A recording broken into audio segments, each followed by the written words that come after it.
നമസ്കാരം. പർവ്വതത്തേക്കാൾ ഉയരമുള്ളത്, സമുദ്രത്തേക്കാൾ ആഴമേറിയത്, തേനിനേക്കാൾ മധുരമുള്ളത്. ഒരു കാലത്ത് ചൈനയും പാകിസ്ഥാനും തങ്ങളുടെ സൗഹൃദത്തെ വിശേഷിപ്പിച്ചിരുന്നത് ഇങ്ങനെയായിരുന്നു. ഇരുമ്പ് സഹോദരങ്ങൾ എന്നാണ് ഇവർ പരസ്പരം വിളിച്ചിരുന്നത്. എന്നാൽ 2026 എത്തി നിൽക്കുമ്പോൾ ആ മധുരമെല്ലാം മാറി കടുത്ത കൈപ്പേറിയ യാഥാർത്ഥ്യങ്ങളിലേക്കാണ് ഈ ബന്ധം കൂപ്പുകുത്തിയിരിക്കുന്നത്. ഇന്ന് പാകിസ്ഥാൻ നേരിടുന്ന തകർച്ചയുടെ പ്രധാന കാരണം ചൈനയുടെ കടക്കണി നയമാണെന്ന് ലോകം തന്നെ വിളിച്ചു പറയുന്നുണ്ട്. എങ്ങനെയാണ് ഒരു രാജ്യം മറ്റൊരു രാജ്യത്തെ വികസനത്തിന്റെ പേര് പറഞ്ഞ് കടത്തിൽ മുക്കി കൊല്ലുന്നത്? എവിടെ നിന്നാണ് ഈ പ്രശ്നങ്ങളെല്ലാം തുടങ്ങുന്നത് എന്ന് നോക്കിയാൽ അത് CPEC അഥവാ ചൈന പാകിസ്ഥാൻ സാമ്പത്തിക ഇടനാഴി എന്ന പദ്ധതിയിലൂടെയാണെന്ന് നോക്കുമ്പോൾ കാണാൻ പറ്റും. ചൈനയിലെ സിൻജിയാങ് പ്രവിശ്യയെ പാകിസ്ഥാനിലെ ഗ്വാദർ തുറമുഖവുമായി ബന്ധിപ്പിക്കുന്ന 3000 കിലോമീറ്റർ നീളമുള്ള റോഡുകളും റെയിൽവേകളും പൈപ്പ് ലൈനുകളുമാണ് ഈ പദ്ധതിയിലുള്ളത്. യഥാർത്ഥത്തിൽ ഇത് പാകിസ്ഥാന്റെ വികസനത്തിനല്ല, മറിച്ച് ചൈനയുടെ മലാക്ക ഡിലേമെ പരിഹരിക്കാനാണ് നിർമ്മിച്ചത്.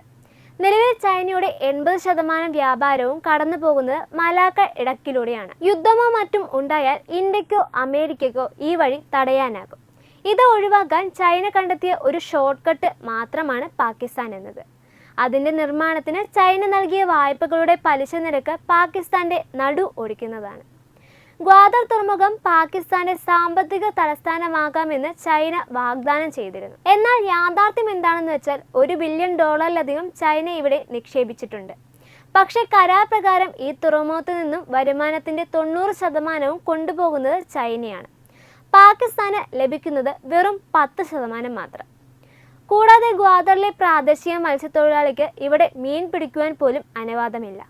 ചൈനീസ് ട്രോളുകളാണ് കടൽ കൊള്ളയടിക്കുന്നത്. ഇതിനെതിരെ ഗ്വാദർ ഹക്ക് ദോ എന്ന വലിയ ജനകീയ പ്രക്ഷോഭങ്ങൾ വരെ ഇവിടെ നടക്കുന്നുണ്ട്. സ്വന്തം മണ്ണിൽ പാകിസ്ഥാനികൾക്ക് അവകാശമില്ലാത്ത അവസ്ഥയാണ് ഇപ്പോഴുള്ളത്. പാകിസ്ഥാനിലെ സാധാരണക്കാരെ ഏറ്റവും കൂടുതൽ ദ്രോഹിക്കുന്നത് വൈദ്യുതി മേഖലയിലെ ചൈനകളുടെ ഇടപെടലാണ്. ചൈനീസ് കമ്പനികൾ ഇവിടെ വൈദ്യുതി പ്ലാന്റുകൾ സ്ഥാപിച്ചിട്ടുണ്ട്. പക്ഷേ കരാറിലെ ഒരു വില്ലൻ വ്യവസ്ഥയുണ്ട്. കപ്പാസിറ്റി പേയ്മെന്റ്, അതായത് പാകിസ്ഥാൻ ആ പ്ലാന്റിൽ നിന്ന് വൈദ്യുതി ഉപയോഗിച്ചാലും ഇല്ലെങ്കിലും ആ പ്ലാന്റിന്റെ ശേഷി അനുസരിച്ചുള്ള പണം ചൈനീസ് കമ്പനികൾക്ക് നൽകണം. നിലവിൽ $15 ബില്യൺ വൈദ്യുതി കടബാധ്യതയാണ് പാകിസ്ഥാന് ഉള്ളത്. അതിന്റെ ഫലമായി കഴിഞ്ഞ 6 വർഷത്തിനിടെ പാകിസ്ഥാനിലെ വൈദ്യുതി നിരക്ക് 4 ഇരട്ടിയായി വർദ്ധിച്ചിട്ടുണ്ട്. വീട്ടുവാടകയേക്കാൾ കൂടുതൽ വൈദ്യുതി ബില്ല് വരുന്ന അവസ്ഥയിലാണ് പാക് ജനത ഇപ്പോഴുള്ളത്. മുൻപ് പാകിസ്ഥാൻ വായ്പകൾക്കായി ലോകബാങ്കിനെ ഏഷ്യൻ ഡെവലപ്മെന്റ് ബാങ്കിനെയും ആയിരുന്നു ആശ്രയിച്ചിരുന്നത്. എന്നാൽ ഇന്ന് പാകിസ്ഥാന്റെ ഏറ്റവും വലിയ കടക്കാരൻ ചൈനയാണ്. ഏകദേശം $69 ബില്യൺ തുകയാണ് പാകിസ്ഥാൻ ചൈനയ്ക്ക് നൽകാനുള്ളത്. ഇതിനെയാണ് സാമ്പത്തിക വിദഗ്ധർ ഡെപ്റ്റ് ട്രാപ്പ് എന്ന് വിളിക്കുന്നത്. കടം തിരിച്ചടയ്ക്കാൻ വീണ്ടും ചൈനയിൽ നിന്ന് തന്നെ വായ്പ എടുക്കുന്നു. ആ വായ്പ തിരിച്ചടയ്ക്കാൻ വീണ്ടും വായ്പ എടുക്കുന്നു. അങ്ങനെ ഒരിക്കലും അവസാനിക്കാത്ത ഒരു ചക്രത്തിൽ പാകിസ്ഥാൻ കുടുങ്ങിപ്പോകുന്നു. ചൈനീസ് വായ്പകളുടെ പലിശ നിരക്ക് അന്താരാഷ്ട്ര ഏജൻസികളെക്കാൾ വളരെ കൂടുതലാണ്. ചൈന ഒരിക്കലും ഒരു സന്നദ്ധ സേവനം ചെയ്യുന്ന രാജ്യമല്ല. അവർ ചെയ്യുന്ന ഓരോ നിക്ഷേപത്തിനും പിന്നിൽ വ്യക്തമായ ബിസിനസ് താല്പര്യങ്ങളുണ്ട്. വായ്പകൾ തിരിച്ചടയ്ക്കാൻ കഴിയാതെ വരുമ്പോൾ നയതന്ത്ര തീരുമാനങ്ങളിൽ ചൈനയെ എതിർക്കുവാൻ പാകിസ്ഥാന് സാധിക്കാതെ വരുന്നുണ്ട്. ഉദാഹരണത്തിന് ചൈനയിലെ ഉയ്ഗർ മുസ്ലിങ്ങൾ നേരിടുന്ന പീഡനത്തിൽ ലോകത്തെ ഏറ്റവും വലിയ ഇസ്ലാമിക രാജ്യങ്ങളിലൊന്നായ പാകിസ്ഥാൻ മൗനം പാലിക്കുന്നത് ചൈനയോടുള്ള ഈ കടബാധ്യത കാരണമാണ്. സാമ്പത്തിക ചൂഷണത്തിന് പുറമെ മറ്റൊരു അപകടം കൂടി പാകിസ്ഥാൻ നേരിടുന്നുണ്ട്. സേഫ് സിറ്റി പദ്ധതിയുടെ ഭാഗമായി പാകിസ്ഥാനിലെ പ്രധാന നഗരങ്ങളിൽ ചൈന അത്യാധുനിക നിരീക്ഷണ സംവിധാനങ്ങൾ സ്ഥാപിച്ചിട്ടുണ്ട്. ഇതിലൂടെ പാക് പൗരന്മാരുടെ ഉദ്യോഗസ്ഥരുടെയും സ്വകാര്യ വിവരങ്ങളും ചൈന ചോർത്തുന്നുണ്ടെന്നാണ് ആരോപണം ശക്തമാകുന്നത്. കൂടാതെ പാകിസ്ഥാനിൽ ജോലി ചെയ്യുന്ന ചൈനീസ് പൗരന്മാർക്ക് നേരെ ആക്രമണം വർദ്ധിക്കുന്നതോടെ പാകിസ്ഥാന്റെ ആഭ്യന്തര സുരക്ഷാ കാര്യങ്ങളിൽ നേരിട്ട് ഇടപെടുവാനും ചൈന സമ്മർദ്ദം ചെലുത്തുന്നുണ്ട്. CPEC പദ്ധതികൾക്കായി ചൈന സ്വന്തം നാട്ടിൽ നിന്നുള്ള തൊഴിലാളികളെയാണ് പാകിസ്ഥാനിലേക്ക് കൊണ്ടുവന്നത്. എഞ്ചിനീയർ മുതൽ സാധാരണ തൊഴിലാളികൾ വരെ ചൈനക്കാരാണ്.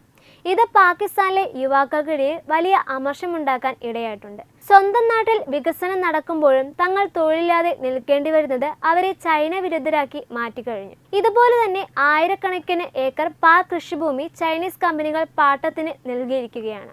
ഇവിടെ വിളയുന്ന ഉൽപ്പന്നങ്ങൾ പാകിസ്ഥാനിലെ പട്ടിണി മാറ്റാനല്ല, മറിച്ച് ചൈനയിലേക്ക് കയറ്റുമതി ചെയ്യുവാനുള്ളതാണ് ഇത് ഭാവിയിൽ പാകിസ്ഥാന് വലിയ ഭക്ഷ്യക്ഷാമത്തിന് കാരണമായേക്കാം. ഇതിൽ ഏറ്റവും പ്രധാനപ്പെട്ടത് ചൈനയുമായി ഒപ്പിട്ട പല കരാറുകളും പാകിസ്ഥാന്റെ പാർലമെന്റിൽ പോലും ചർച്ച ചെയ്തിട്ടില്ല എന്നതാണ്. എത്രയാണ് പലിശ നിരക്കെന്നോ തിരിച്ചടവ് മുടങ്ങിയാൽ എന്ത് സംഭവിക്കുമോ എന്ന് പാകിസ്ഥാൻ ജനതയ്ക്ക് അറിയില്ല. ശ്രീലങ്കയിലെ ഹമ്പൻടോട്ട തുറമുഖം കടം തിരിച്ചടയ്ക്കുവാൻ കഴിയാത്തതിനാൽ ചൈന 99 വർഷത്തേക്ക് കൈക്കലാക്കിയിരിക്കുകയാണ്. പാകിസ്ഥാന് മുന്നിലുള്ള വലിയൊരു മുന്നറിയിപ്പാണ് ഇത്. കടം തിരിച്ചടയ്ക്കാൻ ഡോളർ ഇല്ലാത്തതിനാൽ പാകിസ്ഥാൻ രൂപയുടെ മൂല്യം റെക്കോർഡ് തകർച്ചയിലാണ്. വിദേശ കടം കൂടുമ്പോൾ രാജ്യം കൂടുതൽ നോട്ടുകൾ അച്ചടിക്കുകയും ഇത് കടുത്ത പണപ്പെരുപ്പത്തിന് കാരണമാകുകയും ചെയ്യുന്നുണ്ട്. ഇന്ന് പാകിസ്ഥാനിൽ 1 ലിറ്റർ പാലിനോ പെട്രോളിനോ സാധാരണക്കാർക്ക് താങ്ങാനാവാത്ത വിലയാണ് ഉള്ളത്. ഒരു രാജ്യം സാമ്പത്തികമായി മറ്റൊരു രാജ്യത്തിന്റെ പൂർണ്ണ നിയന്ത്രണത്തിലാകുന്നത് ആ രാജ്യത്തിന്റെ അന്താരാഷ്ട്ര പ്രതിച്ഛായയെ തന്നെ ദോഷകരമായി ബാധിക്കും. അന്താരാഷ്ട്ര തലത്തിൽ പാകിസ്ഥാൻ ഇപ്പോൾ ഒരു ക്ലയന്റ് സ്റ്റേറ്റ് അഥവാ ചൈനയുടെ ഒരു ഉപഗ്രഹ രാജ്യം എന്ന നിലയിലാണ് അറിയപ്പെടുന്നത്. സ്വന്തം രാജ്യത്തെ പ്രധാനപ്പെട്ട സാമ്പത്തിക പ്രതിരോധ തീരുമാനങ്ങൾ എടുക്കുവാൻ പാകിസ്ഥാന് ചൈനയുടെ അനുവാദം വേണമെന്ന അവസ്ഥ വന്നിരിക്കുകയാണ്. ഇതൊരു സ്വതന്ത്ര രാഷ്ട്രം എന്ന നിലയിലുള്ള പാകിസ്ഥാന്റെ അന്തസ്സിനെ ആഗോളതലത്തിൽ ഇല്ലാതാക്കുന്നതാണ്. ചൈനയുമായുള്ള അമിതബന്ധം പാകിസ്ഥാനെ പാശ്ചാത്യ രാജ്യങ്ങളിൽ നിന്നും അകറ്റുന്നുണ്ട്. ഒരു കാലത്ത് അമേരിക്കയുടെ അടുത്ത സഖ്യകക്ഷിയായിരുന്ന പാകിസ്ഥാനെ ഇന്ന് പല രാജ്യങ്ങളും വിശ്വസിക്കാൻ മടിക്കുന്നുണ്ട്.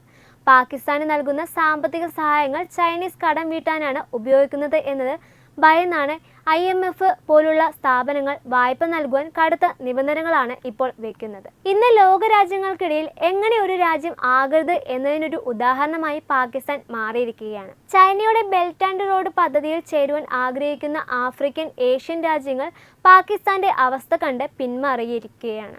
ഇത് പാകിസ്ഥാന്റെ ആഗോളതലത്തിൽ ഒരു മോശം മാതൃകയായി ചിത്രീകരിക്കുന്നുണ്ട്. ശ്രീലങ്കയും പാകിസ്ഥാനും കടക്കണിയിൽ വീണത് കണ്ട ഇന്ത്യ അയൽ രാജ്യങ്ങൾക്ക് ഒരു ബദൽ എന്ന നിലയിൽ സഹായങ്ങൾ നൽകുവാൻ ശ്രമിക്കുന്നുണ്ട്. അയൽ രാജ്യം ആദ്യം എന്ന നയത്തിലൂടെ മാലിദ്വീപ്, ഭൂട്ടാൻ, നേപ്പാൾ തുടങ്ങിയ രാജ്യങ്ങളെ ചൈനയുടെ കടക്കണിയിൽ നിന്നും സംരക്ഷിക്കുന്നത് ഇന്ത്യയാണ്. 2024-25 കാലഘട്ടത്തിലെ കണക്കുകൾ പ്രകാരം പാകിസ്ഥാന്റെ ആകെ കടം ഏകദേശം 80 ലക്ഷം കോടി പാക് രൂപ കടന്നിരിക്കുകയാണ്. ഇത് പാകിസ്ഥാന്റെ ആകെ ആഭ്യന്തര ഉൽപ്പാദനത്തിന്റെ ഏകദേശം 75 മുതൽ 80% വരെ വരും. ലളിതമായി പറഞ്ഞാൽ ഒരു വർഷം രാജ്യം ഉണ്ടാക്കുന്ന വരുമാനത്തിന്റെ 3/4 ഭാഗവും കടം വീട്ടാൻ പോലും തികയുന്നില്ല. ഇന്ന് ഓരോ പാകിസ്ഥാനി പൗരന്മാരും ജനിച്ചു വീഴുന്നത് ലക്ഷക്കണക്കിന് രൂപയുടെ കടബാധ്യതയുമായിട്ടാണ്. രാജ്യം പണിയുന്ന ഓരോ റോഡും പാലവും സത്യത്തിൽ വരും തലമുറയുടെ മേൽ കെട്ടിവെക്കുന്ന വലിയൊരു ബാധ്യതയാണ്. ചുരുക്കത്തിൽ ചൈനയുമായുള്ള സൗഹൃദം പാകിസ്ഥാന് ഒരു അനുഗ്രഹമല്ല, മറിച്ച് ശാപമായി മാറിക്കൊണ്ടിരിക്കുകയാണ്. വികസനം എന്ന മധുരം പുരട്ടിയ ഗുളിക സത്യത്തിൽ പാകിസ്ഥാന്റെ പരമാധികാരത്തെ തന്നെ ഇല്ലാതാക്കുന്ന ഒന്നായിരുന്നു. തേനിനേക്കാളും മധുരമുള്ള സൗഹൃദം എന്ന പഴയ മുദ്രാവാക്യം ഇന്ന് കടത്തേക്കാളും ആഴത്തിലുള്ള ദുരിതം എന്ന നിലയിലേക്ക് മാറിയിരിക്കുകയാണ്. മറ്റു രാജ്യങ്ങൾക്കുള്ള ഒരു വലിയ പാഠം കൂടിയാണ് ഇത്. വികസനത്തിന് വേണ്ടി കടം വാങ്ങുമ്പോൾ അത് സ്വന്തം രാജ്യത്തിന്റെ നട്ടെല്ല് ഒടിക്കുന്നതാകരുത്. പാകിസ്ഥാൻ ഇന്ന് ലോകത്തിന് മുന്നിൽ ഒരു മുന്നറിയിപ്പാണ്. ന്യൂസ് ഡെസ്ക് തത്വമേ ന്യൂസ്. HIV അണുബാധ സന്തോഷപൂർണമായ ഒരു ജീവിതത്തിന് തടസ്സമല്ല. HIV അണുബാധയ്ക്ക് ഫലപ്രദമായ ചികിത്സ ഇന്ന് ലഭ്യമാണ്. ഇതിന് യഥാസമയം അണുബാധ കണ്ടെത്തുന്നതും കാലേക്കൂട്ടി ചികിത്സ നടത്തേണ്ടതും അത്യാവശ്യമാണ്. സൗജന്യമായ ചികിത്സയും മാർഗനിർദ്ദേശങ്ങളും സർക്കാർ ആശുപത്രികളിലെ ART അഥവാ ഉഷസ് കേന്ദ്രങ്ങളിൽ ലഭ്യമാണ്. ആരോഗ്യ സംരക്ഷണം ഓരോരുത്തരുടെയും ഉത്തരവാദിത്തമാണ്.